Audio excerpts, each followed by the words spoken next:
It's been another warm morning, another warm and dry day. And this, of course, has our firefighters all across San Diego on high alert. And we have team coverage here this morning. CBS 8's Evan Narani tracking the latest conditions here, and we're going to show how the rest of the weekend is going to be looking like. But we're going to start with CBS 8's Chris Groh, who's standing by live in Escondido with the message, a very important one from firefighters. Hi, Chris.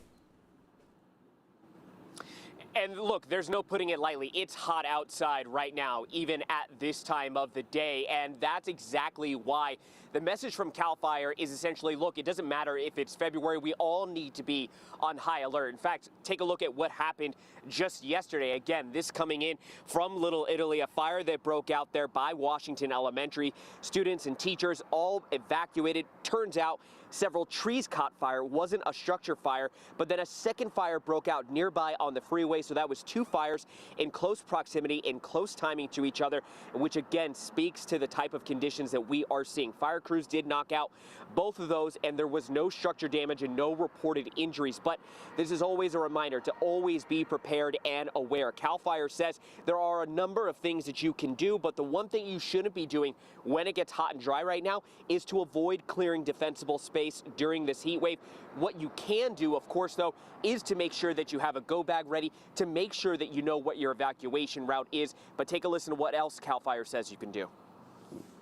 When it comes to the home hardening and defensible space, you're right. We don't want people clearing right now, but they can still do some work around their home. They can look at the home hardening aspects. They can look at replacing some of their old attic vents where embers can really take advantage. They can move that stuff away from their house, those firewood piles, any kind of dead brush that's near their home. And then, of course, the big headline yesterday was that Emerald fire up there in Orange County. They did get forward progress of that fire stopped there, and they were working on trying to make sure that they could get that contained. But the latest update right now is still, again, that they are at 145 acres burned in 20% containment. That is the last update. That was yesterday, so we're still waiting on the latest update. But again, good news there that they were able to stop that forward progress. Now, as for the rest of today and going into this weekend, it's going to be hot. That's what we have been hearing moving forward into this week. But for a closer look at the forecast, we're going to turn now in studio to Evan Narani. Evan, how is it looking?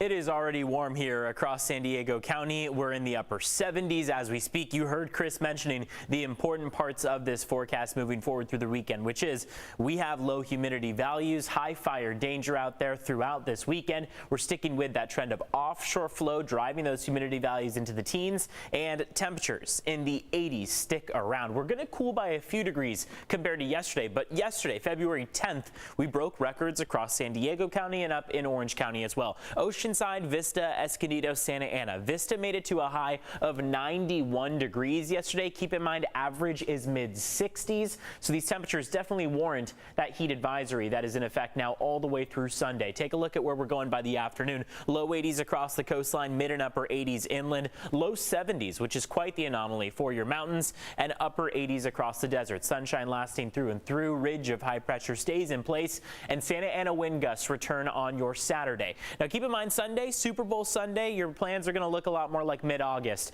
as opposed to mid-February as far as those temperatures go. So factor in the likelihood that it will be warm out there. If you can find maybe a shady place or a restaurant where you can stay indoors slightly to watch that Super Bowl, I would suggest you do so, because being out there in the sun for the entirety of the day, it's again going to feel a lot more like late summer as opposed to the middle of winter. So these warm temperatures are what we've got for this entirety of the week as well as the weekend. But big changes come to our forecast as we head into the beginning of next week. We're going to be talking about rain for the first time in the month of February in the forecast. Also, a more than 20-degree drop in those afternoon high temperatures as we head toward the beginning and middle portion of next week. May even be affecting your Valentine's Day plans for Monday.